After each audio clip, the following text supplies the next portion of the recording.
संसाधन का अर्थ संसाधनों के प्रकार, संसाधनों का विकास, सतत पोषणीय विकास, पृथ्वी सम्मेलन 1992, एजेंडा 21, संसाधन नियोजन और भू संसाधन पढ़ा चुकी हूँ।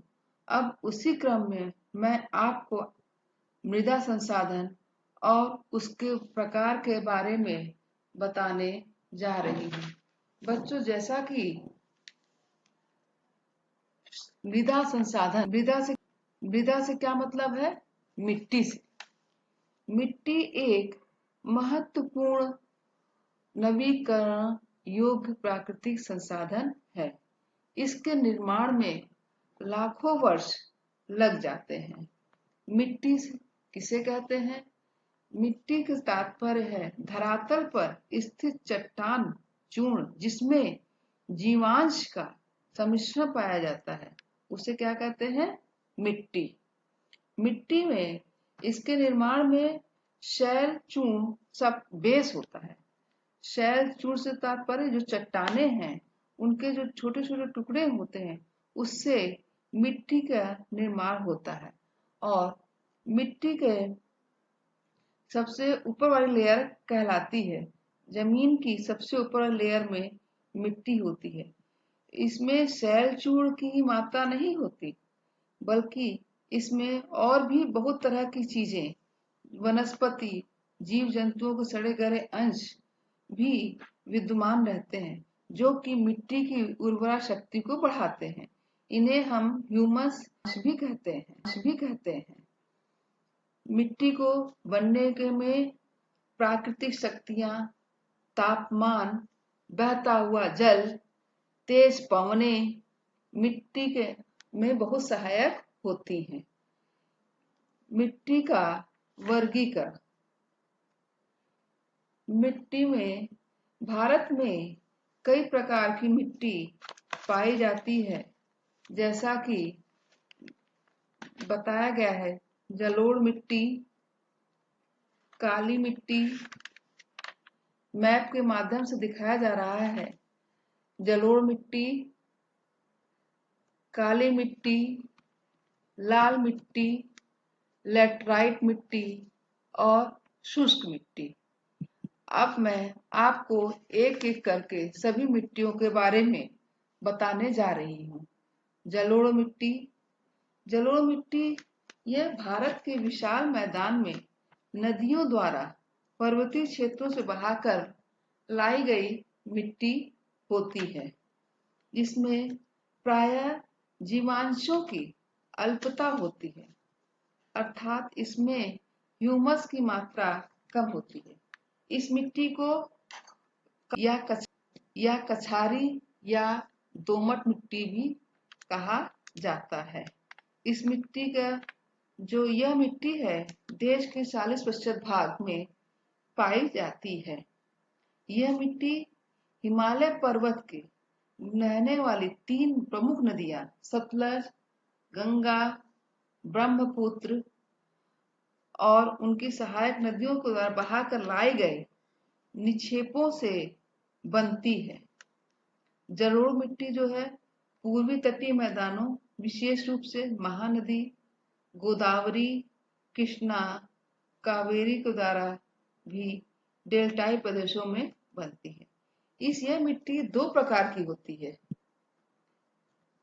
पुरानी मिट्टी, जिसे कि बांगर मिट्टी भी कहा जाता है, और नई मिट्टी, जिसे कि खादर भी कहा जाता है। दोनों में अंतर क्या है बच्चों?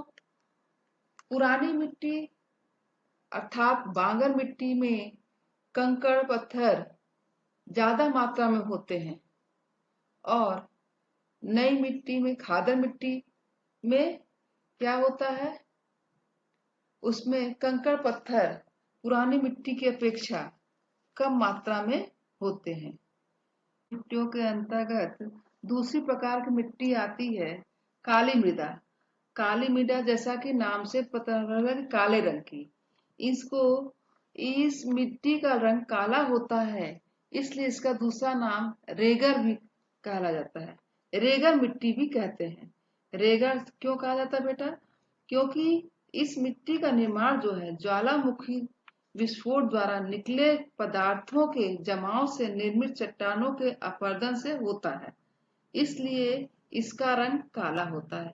अर्थात ज्वालामुखी का जो लावा होता है उससे निर्माण होता है। इस मिट्टी में लोहा, मैग्नीशियम, चूना, जीवांशों की मात्रा अधिक होती है। यह मिट्टी काली, चिकनी तथा बारीक कणों से मिलकर बनी होती है। जैसा कि डायग्राम में दिखाया जा रहा है कि इस मिट्टी में दरारें बहुत पड़ी रहती हैं। दरारों के कारण क्या है? इसका दरारें पड़ने का क्या कारण है? इसमें पर्याप्त मात्रा में ऑक्सीजन अंदर चला जाता है।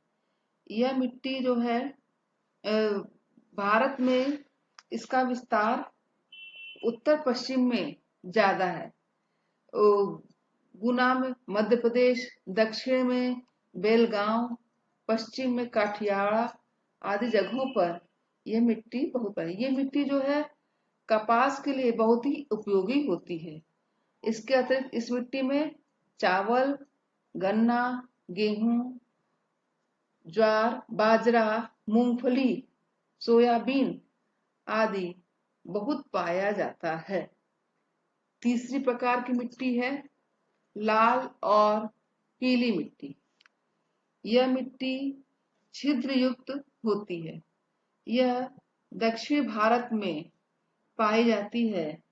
इस मिट्टी में पोटास, नाइट्रोजन, फास्फोरस तथा ह्यूमस की कमी पाई जाती है।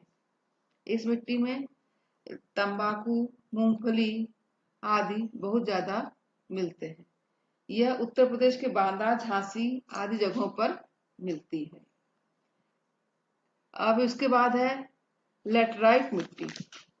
लेटराइट मिट्टी, जैसा कि बच्चों, लेटराइट शब्द ग्रीक भाषा के लेटर से लिया गया है जिसका अर्थ है ईंट। लेटराइट मृदा का निर्माण उष्णकटिबंधीय तथा उपोष्णकटिबंधीय जलवायु क्षेत्रों में आर्द्र तथा शुष्क ऋतुओं के एक के बाद एक आने के कारण होता है।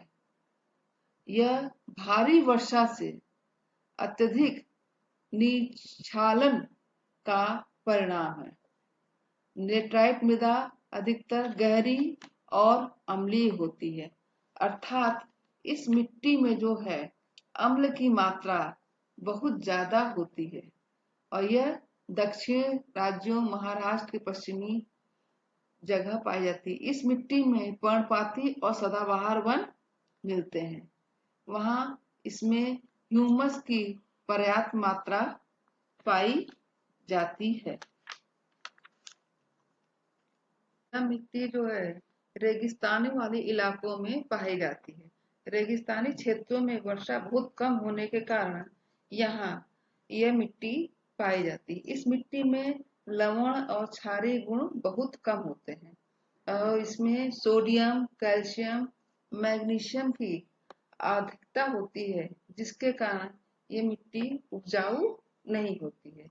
इसमें नमी भी बहुत कम होती है। इस मिट्टी में केवल मोटे अनाज जैसे ज्वार, बाजरा, मूंग आदि पाए जाते हैं। यह मिट्टी राजस्थान, गुजरात, पश्चिमी उत्तर प्रदेश आदि जगहों पर पाई जाती हैं और इसमें बालू के बहुत मोटे मोटे कणों होते हैं, जिसके कारण से मिट्टी में नमी नहीं रह पाती है। वन मृदा। वन मृदा हिमालय पर्वतीय प्रदेश में नवीन, पथरीली, दलदली तथा प्रवेश मिट्टी पाई जाती है। पर्वतीय मिट्टी का विस्तार भारत में हिमालय क्षेत्र के आसपास बहुत ज्यादा है।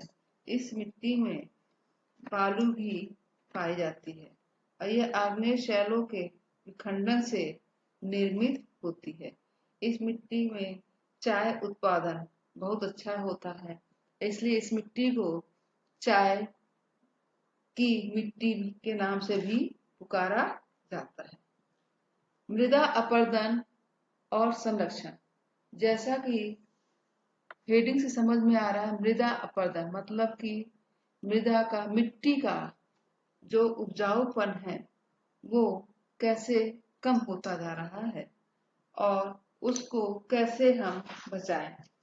मिट्टी के उपजाऊ कण वास्तव में कम होते चले जा रहे हैं।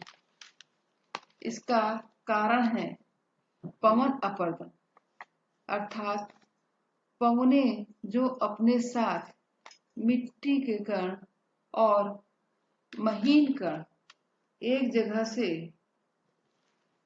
उड़ाकर दूसरी जगह इकट्ठा कर देती हैं, जिसके कारण मिट्टी की एक लेयर उड़ के दूसरी जगह चली जाती है। दूसरा है अत्यधिक चराई, जिसके कारण जो ये अत्यधिक चराई के अंतर्गत है, लोग जो है बकरियों को चरने के लिए छोड़ देते हैं, जिसके कारण कि बकरियां अधिकतर सभी चीजों को खा जाती हैं और मिट्टी का अपरदन होता है। तीसरा, प्रकृति वनस्पति का विनाश। चौथा, मूसलाधार वर्षा। मूसलाधार वर्षा से आप पता ही तात्पर्य है कि मिट्टी जो है इतनी ज्यादा पानी बरसता है कि पानी के साथ साथ मिट्टी भी का उपजाऊपन वाला लेयर जो होता है वो बह के एक जगह से दूसरी जगह चला जाता है और अक्सर तो ये बहता हुआ मिट्टी की जो उर्वरा शक्ति होती है सारा जाके समुद्र में चली जाती है बहते हुए। फिर है मिट्टी के प्रकार। मिट्टी में, भारत में भी मिट्टी के बहुत तरह के प्रकार हैं, जिसके कारण क्यों यहाँ खेती कायदे से नहीं हो पाती। भू संरक्षण या मृदा संरक्षण के निराकरण हेतु उपाय। मृदा संरक्षण को रोकने के लिए अर्थात मिट्टी की उपजाऊपन को कैसे रोका जाए कि उसकी उर्वरा शक्ति कम ना होने पाए, उसके लिए हमें क्या क्या करना चाहिए। पहला है वृक्षारोपण करना चाहिए, अर्थात जगह जगह पेड़ लगाने चाहिए ताकि पेड़ों के कारण मिट्टी का कटान रुक जाए और मिट्टी बहकर एक जगह से दूसरी जगह ना जा पाए, क्योंकि पेड़ों की जड़ें जो होती हैं वो मिट्टी को बांध के रखती हैं। फिर दूसरा है नदियों पर बांधों का निर्माण किया जाए। नदी में जब बाढ़ आती है तो क्या होता है, जहाँ बांध नहीं होता है वहां पर खेतों की सारी उर्वरा शक्ति बह जाती है, तो नदियों का पानी उस जगह चला जाता है, जिसके कारण से सारी मिट्टी का उपजाऊपन वाला लेयर जो है वो बह के दूसरी जगह चला जाता है। और अगर नदियों में बांध बना रहे तो बांध के किनारे जो है खेती वगैरह जो होती है वो कायदे से हो जाएगा। फिर है